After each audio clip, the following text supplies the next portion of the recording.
Hello students, কেমেক্সপিয়ার চ্যানেলে তোমাদের সকলকে ওয়েলকাম।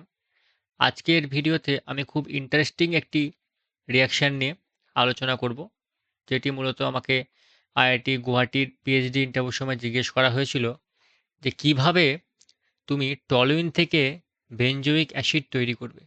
অর্থাৎ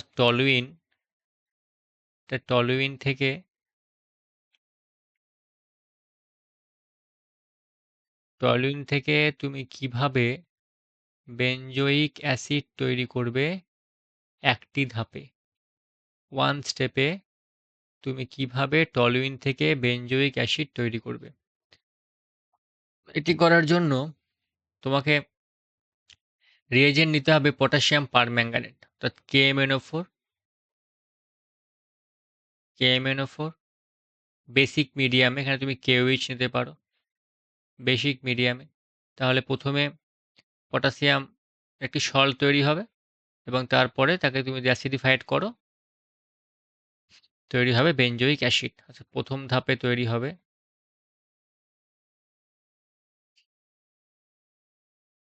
পটাশিয়ামের একটি সল্ট এবং তারপরের ধাপে তৈরি হবে, তুমি যেটাকে অ্যাসিডিফাইড করো অর্থাৎ H3O+ জল বা অ্যাসিড দিয়ে দাও, তৈরি হবে বেনজোইক অ্যাসিড। শুধুমাত্র টলুইন থেকে তাও নয়, তুমি যদি ইথাইল বেনজিন নাও সেক্ষেত্রেও তুমি যদি পটাশিয়াম পারম্যাঙ্গানেট বেসিক মিডিয়ামে ইউজ করো সেক্ষেত্রে কিন্তু বেনজোইক অ্যাসিড তৈরি হবে।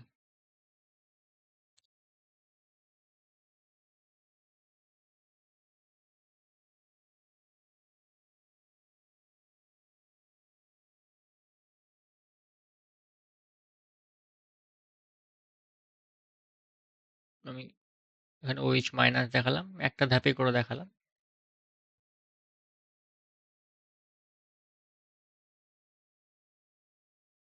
এখানে তোমরা পটাশিয়াম পারম্যাঙ্গানেট বেসিক মিডিয়ামে নিচ্ছ, অ্যাসিডিক মিডিয়াম নিলে হবে পটাশিয়াম পারম্যাঙ্গানেট এবং H+, অর্থাৎ অ্যাসিডিক মিডিয়ামে তুমি যদি পটাশিয়াম পারম্যাঙ্গানেট নাও তাও কিন্তু এই ধরনের রিয়াকশনগুলি হবে, অর্থাৎ KMnO4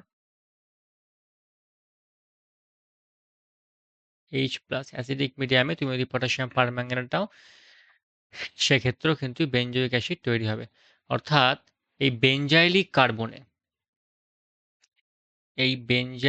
কার্বনে যদি মিনিমাম একটা হাইড্রোজেন থাকে, এখানে যদি মিনিমাম একটা হাইড্রোজেন থাকে তবে সেখানে যদি পটাশিয়াম পারম্যাঙ্গানেট অ্যাসিডিক বা বেসিডিক মিডিয়ামে দেওয়া হয় সেক্ষেত্রে কিন্তু সবসময়ের জন্যই বেনজোইক অ্যাসিড তৈরি হবে।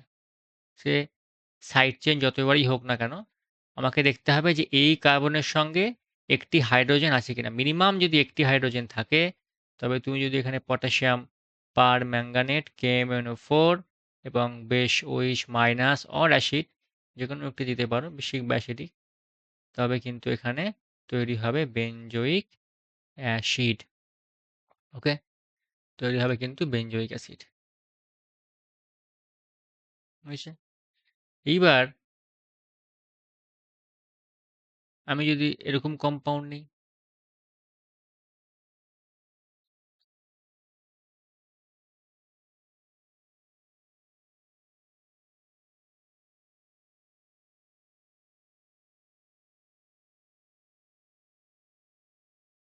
নর্মাল বিউটাইল বেনজিন যদি নিই, এখানে KMnO4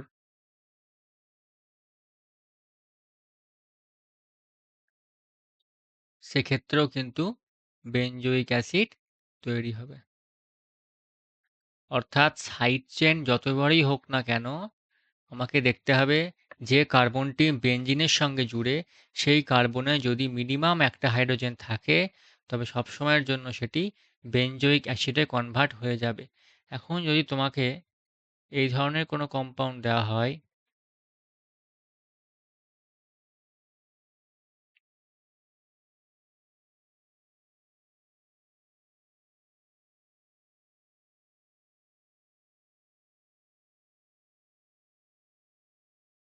অর্থাৎ দেখো এই কার্বনের সঙ্গে কোনো হাইড্রোজেন জুড়ে নাই, সুতরাং এখানে যদি KMnO4 দেওয়া হয় বেসিক মিডিয়ামে সেক্ষেত্রে কিন্তু কোনো রিয়াকশান হবে না, অর্থাৎ নো রিয়াকশান। সেক্ষেত্রে কিন্তু কোনো রিয়াকশান হবে না, নো রিয়াকশান। তো সর্বপ্রথম আমাকে দেখতে হবে যে বেনজাইলিক কার্বন, এই কার্বনটিকে বেনজাইলিক কার্বন বলা হয়। যদি বেনজিনের সঙ্গে ডাইরেক্টলি অ্যাটাচ যে কার্বন তাকে আমরা মেনলি বেনজাইলিক কার্বন বলি। এবার এই বেনজাইলিক কার্বনে দেখতে হবে যে হাইড্রোজেন আছে কিনা জুড়ে। যদি মিনিমাম একটা হাইড্রোজেন থাকে, মিনিমাম একটা, তার বেশিও হতে পারে। যদি মিনিমাম একটা হাইড্রোজেন থাকে এবং সেখানে যদি আমরা পটাশিয়াম পারম্যাঙ্গানেট বেসিক মিডিয়ামে বা পটাশিয়াম পারম্যাঙ্গানেট অ্যাসিডিক মিডিয়ামে যদি দেওয়া হয়, সেক্ষেত্রে সবসময়ের জন্য কিন্তু বেনজোইক অ্যাসিড তৈরি হয়। ঠিক আছে? আজকের ভিডিওতে এইটুকুটি।